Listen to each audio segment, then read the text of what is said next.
Bismillahirrahmanirrahim. Assalamualaikum warahmatullahi wabarakatuh. Perkenalkan, nama saya Rizky Ramadan, dari jurusan Bahasa dan Sastra Arab, semester 9. Langsung saja untuk mempersingkat waktu, pada kesempatan kali ini saya akan mempresentasikan tentang skripsi saya, yaitu berjudul Tahlilul Ilali bil Ibdali fi Kitab Ta'limil Muta'allimi li Syekh Az-Zarnuji, dirasatun sarfiyatun, yaitu artinya analisis ilal bil ibdal dalam kitab Ta'lim Muta'allim karya Syekh Az-Zarnuji, menggunakan kajian ilmu sorof. Langsung saja untuk mempersingkat waktu, mengenai latar belakang bahasa, yaitu dia adalah alat atau media komunikasi yang bersifatnya itu arbitrer atau sewenang-wenang. Kemudian juga bahasa itu digunakan untuk berkomunikasi suatu masyarakat, sebagaimana yang disampaikan oleh Al-Gulayani, yaitu al-lughatu hiya al-fadun yu'abbiru biha kullu qaumin an maqasidihim, yaitu bahasa adalah lafaz-lafaz yang digunakan suatu kaum atau suatu suku untuk menyampaikan maksud-maksud mereka. Salah satu bahasa, jenis bahasa, yaitu bahasa Arab. Bahasa Arab itu adalah di antara beberapa bahasa yang begitu banyak digunakan di dunia. Menurut Ghazawi, lebih dari 200 juta umat manusia menggunakan bahasa Arab. Tentunya bahasa Arab itu memiliki fungsi sebagaimana bahasa-bahasa yang lain, yaitu sebagai alat komunikasi, lebih khususnya untuk orang-orang Arab dan umumnya untuk orang-orang non-Arab. Kemudian mempelajari bahasa Arab bagi orang-orang non-Arab itu bukan hal yang mudah, perlu waktu, kemudian juga perlu tekad, dan tentunya perlu mempelajari teori-teori atau ilmu-ilmu bahasa Arab.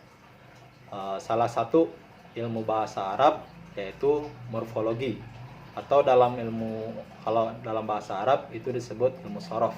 Nah, ilmu sorof itu berasal dari kata at-tasrifu atau at-taghyiru, yang artinya perubahan.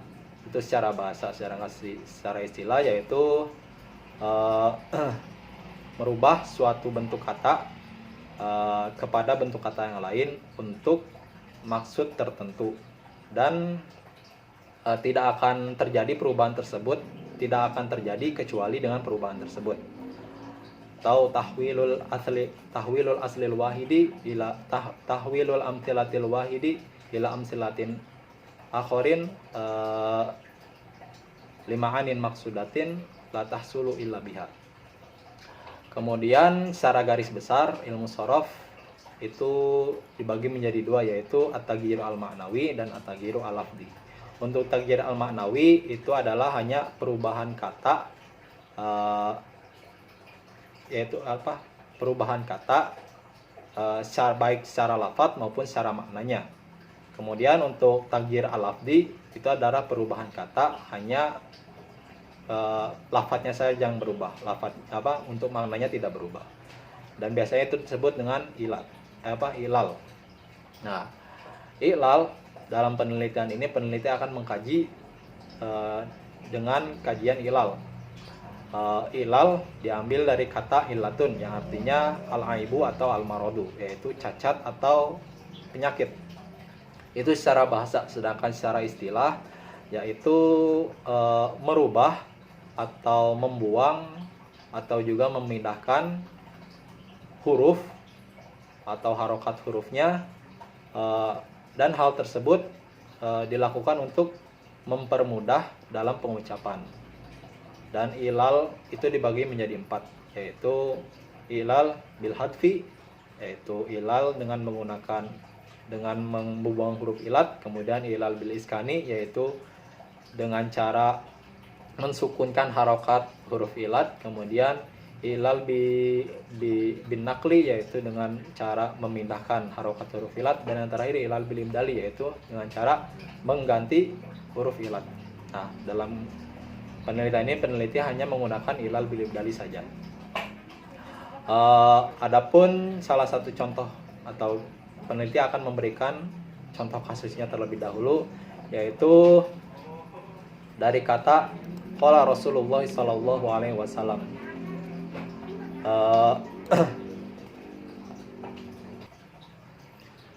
Yaitu dari kalimat qala Rasulullah sallallahu alaihi wasallam. Kalimat tersebut diambil pada halaman 10 baris ketiga dalam kitab Ta'limut Ta'lim. Di situ hanya kata qala saja yang mengalami ilal bil ibdal, yaitu qala yang tadinya adalah asalnya yaitu qala. Jenis ilalnya yaitu mengganti huruf wau menjadi huruf alif. Kemudian untuk wazan yang digunakan yaitu fa'ala, kemudian sigotnya adalah fi'il madhi. Adapun binanya, jenis binanya dia adalah bina ajwaf wawi. Kemudian contoh yang kedua yaitu pada kalimat wa syaraful ilmi la yakhfa ala ahadin. Nah, itu diambil di halaman di halaman ke-11 baris ke-1 dalam kitab Ta'limut Ta'lim. Di situ di kalimat tersebut hanya kata yakhfa saja yang mengalami ilal bil ibdal. Yakhfa aslinya adalah yakhfayu. Jenis ilah yang digunakan adalah mengganti huruf ya dengan huruf alif. Kemudian wazan yang digunakan adalah yaf'alu dan juga sigotnya adalah fi'il mudhari. Adapun bentuk binanya atau bentuk katanya yaitu termasuk bina bina nafis ya'i. Kemudian memasuki rumusan masalah. Rumusan masalah yang peneliti gunakan yaitu ada dua. Yang pertama adalah mahiya anwaul ilali bil ibdali ala asasiyatin ibdaliha fi kitab Ta'limut Ta'lim. Atau artinya adalah apa saja jenis-jenis ilal bil ibdal berdasarkan proses perubahannya dalam kitab Ta'limut Ta'lim. Kemudian yang kedua yaitu mahiya abniyatul kalimat atau mahiya bunyanul kalimat allati tamurru biha amaliyatun ibdaliha fi kitab Ta'limut Ta'lim di Syekh Az-Zarnuji. Yaitu apa saja bentuk-bentuk atau konstruksi-konstruksi kata yang mengalami ilal bil ibdal dalam kitab Ta'limut Ta'lim karya Syekh Az-Zarnuji. Adapun tujuan penelitian ini yaitu adalah yang pertama untuk mengetahui jenis-jenis ilal bil ibdal berdasarkan proses perubahannya dalam kitab Ta'limut Ta'lim. Kemudian yang kedua adalah untuk mengetahui bentuk-bentuk atau konstruksi-konstruksi kata yang mengalami ilal bil ibdal dalam kitab Ta'limut Ta'lim. Kemudian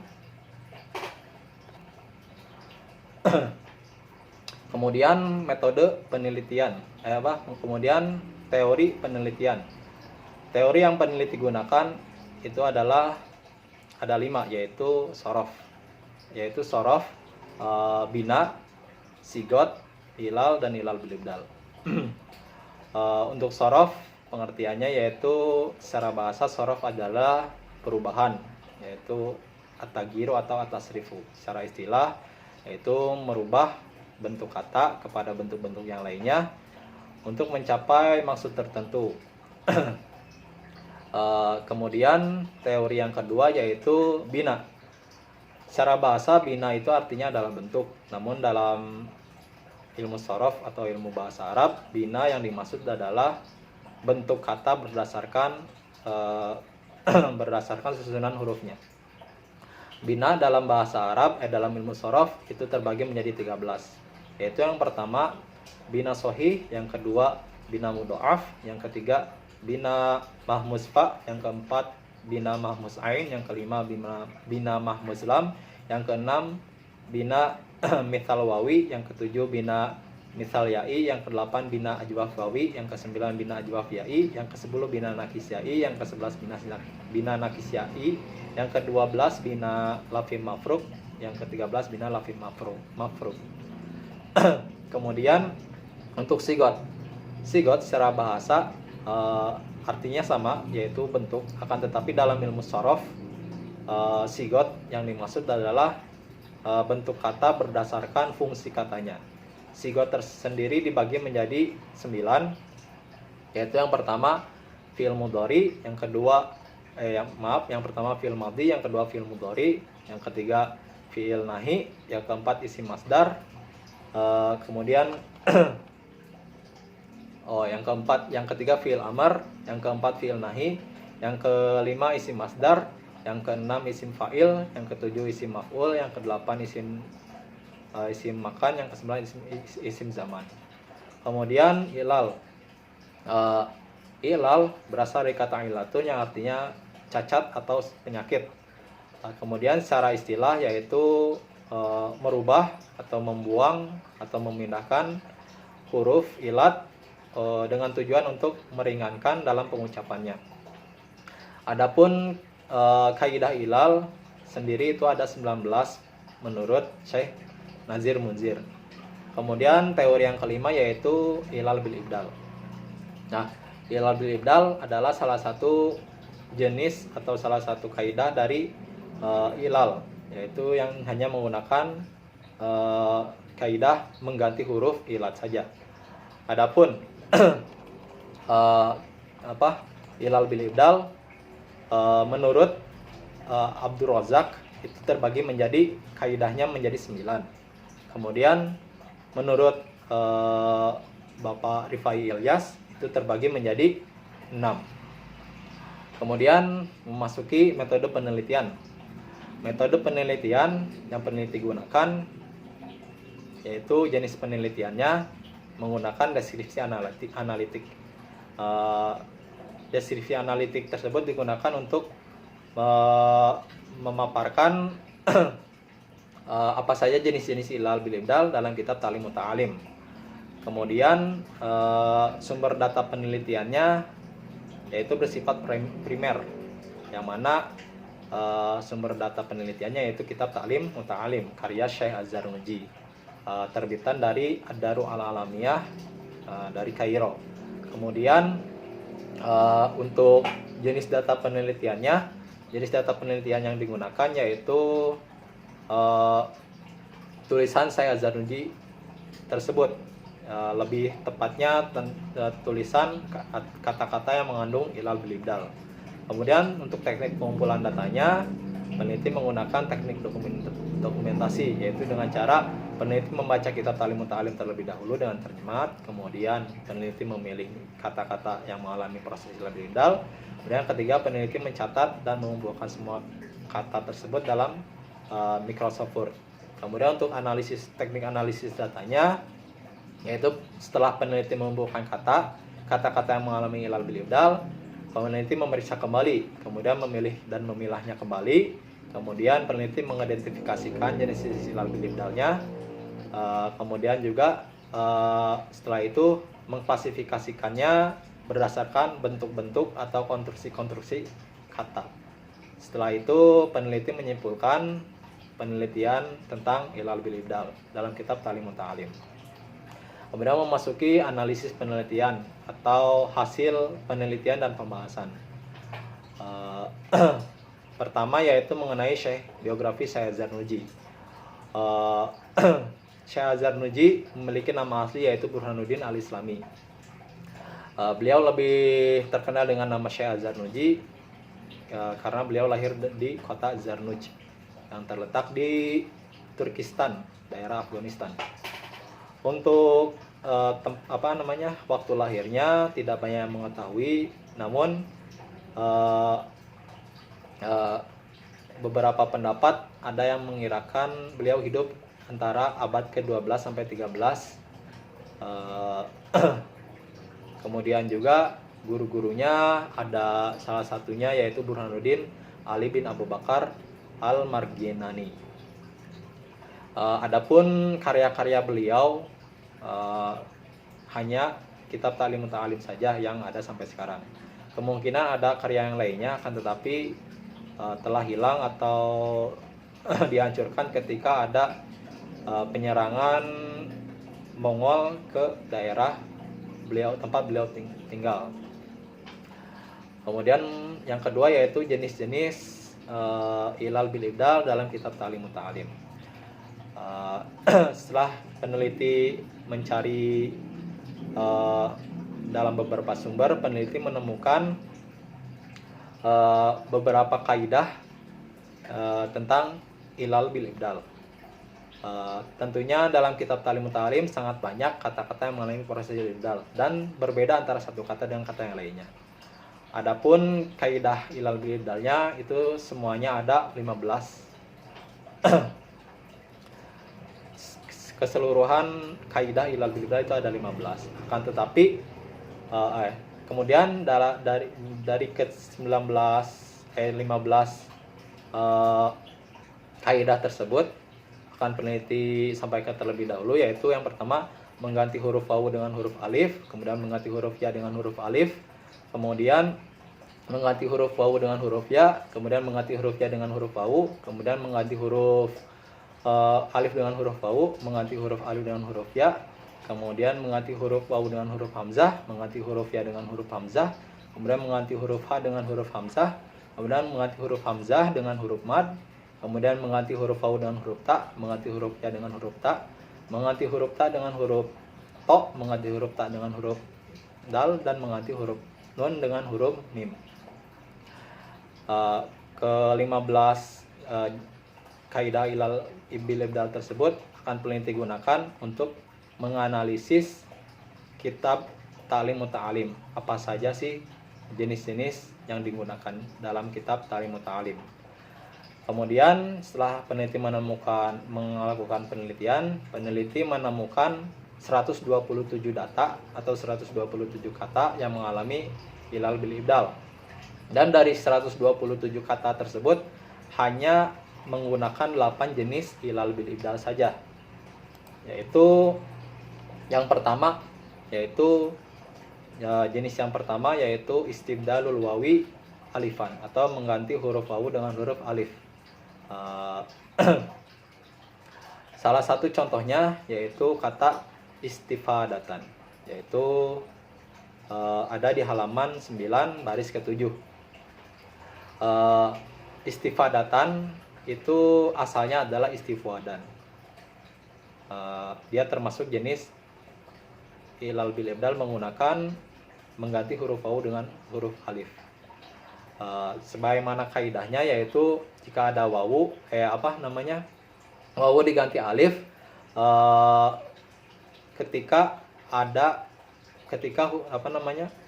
wawu diganti alif atau ya diganti alif itu terjadi ketika terletak setelah huruf yang berharokat fathah dan dalam satu kalimat. Kemudian jenis yang kedua yaitu istibdalul ya'i alifan atau mengganti huruf ya dengan huruf alif.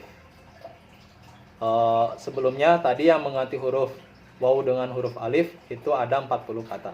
Kemudian mengganti huruf ya dengan huruf alif itu ada 32 kata.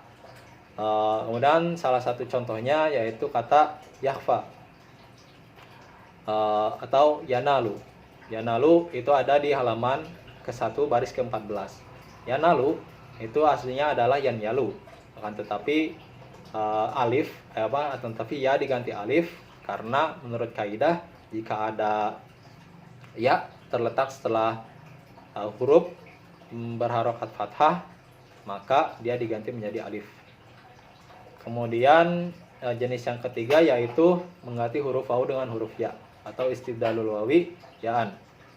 Di sini peneliti menemukan 15 kata yang menggunakan kaidah tersebut. Salah satu contohnya yaitu ta'ala. Ta'ala itu ada di halaman 2 baris ke-4. Ta'ala itu aslinya adalah ta'alawa. Tetapi huruf fa diganti menjadi huruf ya. Kemudian huruf ya ta'alawa menjadi ta'alaya. Kemudian huruf ya diganti menjadi huruf alif. Ta'alaya diganti menjadi ta'ala. Karena menurut kaidah wawu tadi diganti ya ketika wawu jatuh di urutan keempat atau lebih dan terletak di akhir. Kemudian huruf setelah sebelumnya itu tidak berharokat domah. Kemudian jenis yang ketiga yaitu istibdalul wawi hamzatan atau mengganti huruf wawu dengan hamzah. Yang menggunakan kaidah atau jenis ini yaitu peneliti menemukan 10 kata yang menggunakan jenis tersebut, yaitu jenis yang keempat. Salah satu contohnya yaitu rojaan. Rojaan ada di halaman 2 baris kedua. Rojaan bentuk asalnya adalah rojawan, akan tetapi wawu diganti menjadi hamzah. Kemudian jenis yang kelima yaitu istibdalul ya'i hamzatan, atau mengganti huruf ya dengan huruf hamzah. Peneliti menemukan 16 kata yang menggunakan jenis tersebut, yaitu salah satu contohnya yaitu sairun. Ada di halaman 6 baris ketiga dalam kitab Ta'lim Muta'alim. Sairun aslinya adalah sayirun, tetapi menurut kaidah jika ada apabila ya diganti hamzah jika terletak setelah alif zaidah di pada isim masdar. Kemudian jenis yang keenam yaitu mengganti huruf hamzah dengan huruf mad atau istibdalul hamzati bi ahrufil mad. Peneliti menemukan 4 kata yang menggunakan jenis tersebut, yaitu salah satunya adalah imanan. Imanan ada di halaman 18 baris ke-18. Imanan itu aslinya adalah imanan. Dia tadinya adalah hamzah, akan tetapi diganti menjadi huruf mad. Kemudian mengganti huruf wawu dengan huruf ta atau istibdalul wawi ta'an. Peneliti menemukan 3 kata yang menggunakan jenis tersebut. Salah satu contohnya adalah muttaqin. Asalnya adalah mutakin. Wawu diganti menjadi ta. Kemudian jenis yang terakhir yaitu mengganti hurufnya dengan huruf ta atau istibdalul ya'i ta'an. Peneliti hanya menemukan 1 kata yang termasuk jenis tersebut, yaitu kata ittahid, yaitu diambil di halaman 42 baris ke-4. Asalnya adalah itahid.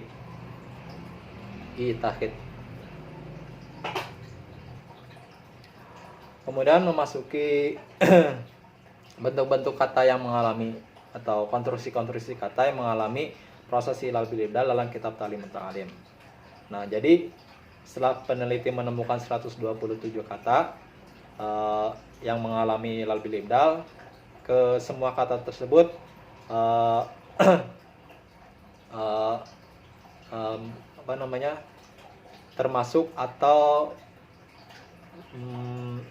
termasuk dalam bentuk-bentuk atau bina, yaitu bina yang udah peneliti sampaikan ada 13. Akan tetapi di sini dari ke 127 kata tersebut hanya ada 10 bina yang digunakan, yaitu yang pertama ada bina mahmusfa, yang kedua ada bina mithal wawi, kemudian ada bina ajwaf wawi, kemudian ada ajwaf ya'i, ada bina nakis wawi, nakis ya'i, kemudian ada lafif mafruk, lafif makrun, kemudian yang ke-9 ada bina mahmusfa nakis ya'i, dan yang terakhir bina mahmus ain nakis ya'i. Nah, untuk yang pertama yaitu bina mahmusfa. Bina mahmusfa itu adalah kata yang huruf fa fiilnya itu berupa huruf hamzah. Kemudian peneliti menemukan 5 kata yang termasuk dalam mahmusfa. Salah satu contohnya adalah akulu, yaitu dari kata wala akulu minhu. Asalnya adalah akulu, aslinya adalah akulu, yaitu dia memiliki wazan af'ulu. Kemudian sigotnya adalah fi'il mudhari. Kemudian bentuk yang kedua yaitu mithal wawi. Nah, mithal wawi adalah kata yang fa'ilnya berupa huruf wawu. Peneliti menemukan 44 kata yang termasuk bina mithal wawi.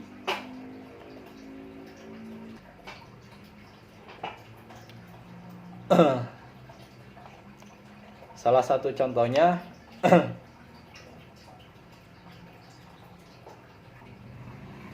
Oh ya, maaf, untuk yang termasuk dalam bina mithal wawi itu hanya satu kata, yaitu kata ittafaqo.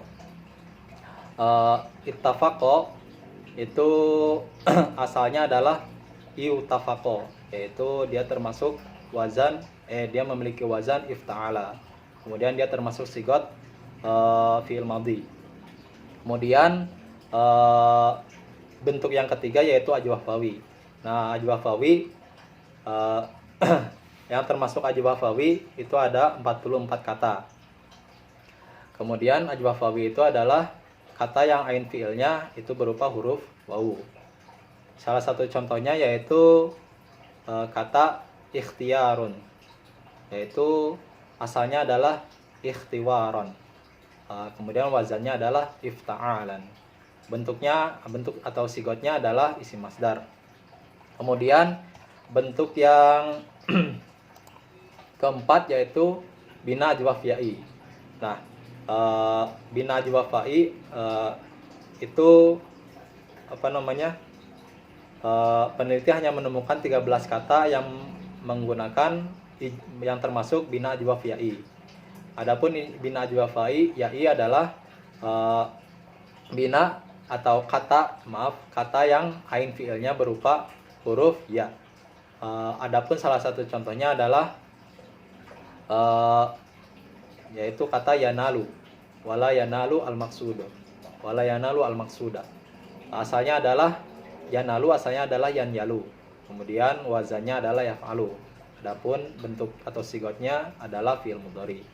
Kemudian bentuk yang kelima yaitu bina nakis wawi. Nah, dalam bina nakis wawi itu terdapat peneliti menemukan 19 kata. 19 kata yang termasuk bina nakis wawi.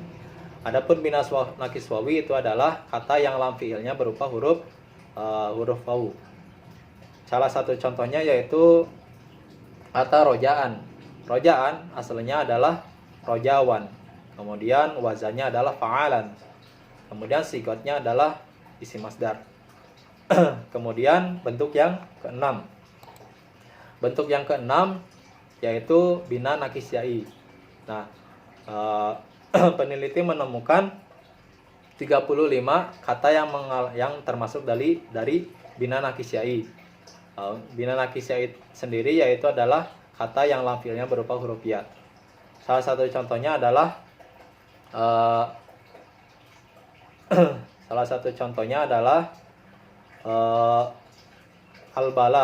al-bala'u atau balaan dari kalimat wasodaqati ad-dafi'ati lil bala'i, yaitu bala di situ asalnya adalah balayan. Dia termasuk atau memiliki wazan fa'alan. Kemudian sigotnya adalah isim masdar. Kemudian bentuk yang ketujuh. Bentuk yang ketujuh adalah bina lafif mafruq. Peneliti menemukan dua kata yang termasuk dari bina lafif mafruq. Lafif mafruq tersendiri adalah kata yang fa dalam fiilnya berupa huruf ilat, baik itu huruf alif, wawu atau ya. Salah satu contohnya adalah kata al-ittika'u. Al-ittika'u dari kalimat wal ittika'u ala ahadin zaujail babi, atau al-ittika'u ini asalnya adalah itikayan. Di situ dia memiliki wazan ifti'alan, ya, yang memiliki sigot isim masdar. Kemudian yang kesembilan yaitu bina mahmusfa nakis ya'i. Nah, peneliti menemukan satu kata yang termasuk bina mahmusfa nakis ya'i, yaitu kata ta'adda. Ta'adda aslinya adalah ta'addaya. Dia memiliki wazan tafa'ala, sigotnya adalah fi'il madhi. Untuk bina mahmus nakis ya'i sendiri adalah kata yang fa fi'ilnya berupa huruf hamzah, kemudian lam fi'ilnya berupa huruf ilat ya. Kemudian yang terakhir, bentuk yang terakhir yaitu mahmus ain nakis yai. Nah, peneliti menemukan 4 kata yang termasuk dari bentuk mahmus ain nakis yai. Bina mahmus ain nakis yai sendiri adalah kata yang ain fiilnya berupa huruf hamzah, kemudian yang lam fiilnya berupa huruf ilat yai. Adapun salah satu contohnya adalah kata taro dari kalimat ala taro annal insana la yakfuru bil maksiyati. Taro asalnya adalah taroya, kemudian wazannya adalah taf'alu. Taro asalnya adalah tarayu, wazannya adalah taf'alu. Adapun sigotnya dia adalah fi'il mudhari. Itu saja. Kemudian untuk kesimpulannya dari penelitian ini, yaitu yang pertama, dalam kitab Ta'limut Ta'lim karya Syekh Azhar Naji, peneliti menemukan 127 kata yang mengalami ilal bil ibdal berdasarkan proses perubahannya, yaitu yang terdiri dari menggunakan huruf wawu dengan huruf alif itu ada 40 kata, kemudian mengganti huruf ya dengan huruf alif itu ada 38 kata, mengganti huruf wawu dengan huruf ya ada 15 kata, mengganti huruf wawu dengan huruf hamzah ada 10 kata, mengganti huruf ya dengan huruf hamzah ada 16 kata, kemudian mengganti huruf wawu dengan huruf ta ada 3 kata, mengganti huruf ya dengan huruf ta ada ada 1 kata. Kemudian kesimpulan yang kedua yaitu dari 127 kata tersebut, kata-kata tersebut memiliki bina yang berbeda-beda atau termasuk bina yang berbeda-beda, yaitu ada 5 kata yang termasuk bina mahmus fa, ada 1 kata yang termasuk bina nithal wawi, kemudian ada 44 kata yang termasuk bina ajwaf wawi, kemudian ada 13 kata yang termasuk dari bina ajwaf yai, dan ada 19 kata yang termasuk bina nakis wawi, ada 5 kata yang termasuk bina nakis yai, ada 2 kata yang termasuk bina lafif mafruk, dan ada 3 kata yang termasuk bina lafif makrun, kemudian ada 1 kata yang termasuk bina mahmus fa nakis yai, dan yang terakhir ada 4 kata yang termasuk bina mahmus ain nakis yai. Itu saja yang dapat peneliti sampaikan. Kurang lebihnya peneliti mohon maaf, dan tentunya banyak sekali kekurangan. Peneliti akhiri dengan mengucapkan alhamdulillahirabbil alamin. Wabillahi taufik wal hidayah. Wassalamualaikum warahmatullahi wabarakatuh.